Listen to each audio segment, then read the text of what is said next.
अब हम देखते हैं दोस्तों कि refutation of Aryan invasion theory, कैसे आर्यन इन्वेजन थ्योरी को रिफ्यूट किया जा सकता है। सबसे पहला इसका रिफ्यूजल का पॉइंट आता है दोस्तों सरस्वती रिवर।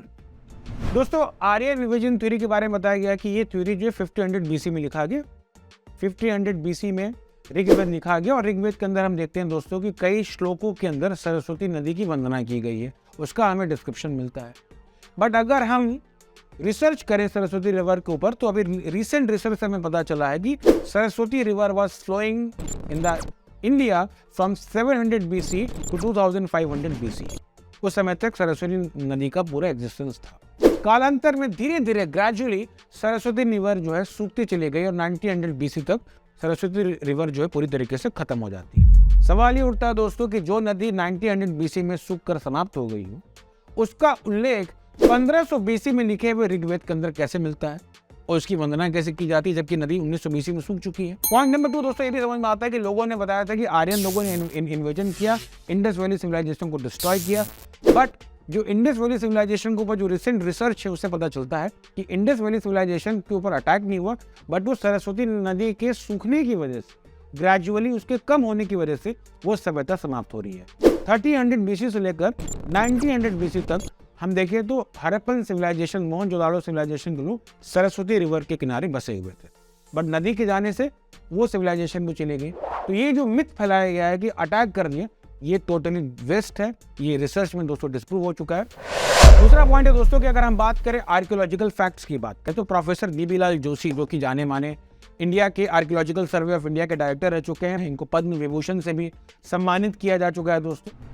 इन्होंने इस आर्यन इन्वेजन थ्योरी को रिफ्यूट किया। उन्होंने बोला कि ऐसे कोई इन्वेजन नहीं हुआ, कोई अटैक नहीं हुआ है, और ये जो इंडस वैली सिविलाइजेशन है और वैदिक सिविलाइजेशन है, दोनों एक ही सिविलाइजेशन।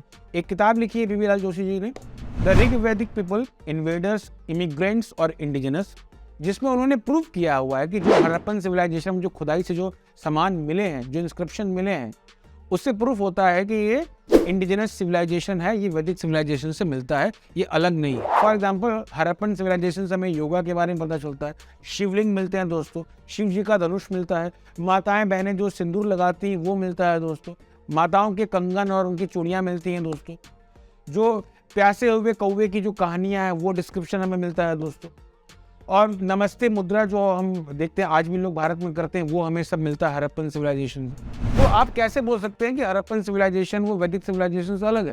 सारी चीजें आज भी हम देखते हैं फॉलो की जा रही है। तो एक मिथ जो फैलाया गया, बीबी लाल जोशी जी ने इसको डिस्प्रूव किया है। कोई बोल सकता है कि बीबी लाल जोशी तो यार संघी है, हिंदूवादी है। इसीलिए दोस्तों माइकल डैनियो ने भी एक किताब लिखी है दोस्तों इसके ऊपर। उस किताब का नाम है the lost river on the trail of Saraswati. उन्होंने भी इस किताब में इस बात को प्रूव किया हुआ है कि जो इंडिजिनस सिविलाइजेशन जो है, इंडस सिविलाइजेशन जो है, वो किस प्रकार से वैदिक सिविलाइजेशन ही है, कोई अलग अलग नहीं है, कोई अटैक नहीं हुआ है।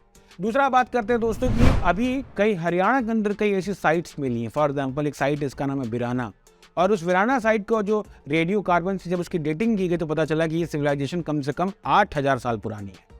और ये लोग बता रहे हैं कि भाई 1500 BC में आर्यन लोग आए थे, बट हमें सिविलाइजेशन मिल रही है जो कि 8000 साल पुरानी सिविलाइजेशन। एक और सिविलाइजेशन दोस्तों, उसका नाम है राखी गढ़ी सिविलाइजेशन, वो भी हरियाणा में मिलती है। वो कम से कम 650 एकड़ में फैली हुई सिविलाइजेशन है, वो पूरी तरीके से वैदिक सिविलाइजेशन।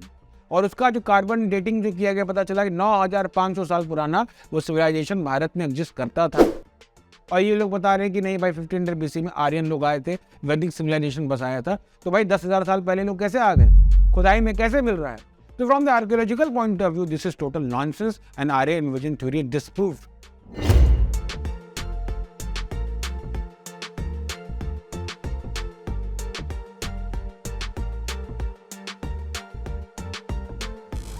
शिक्षार्थकम्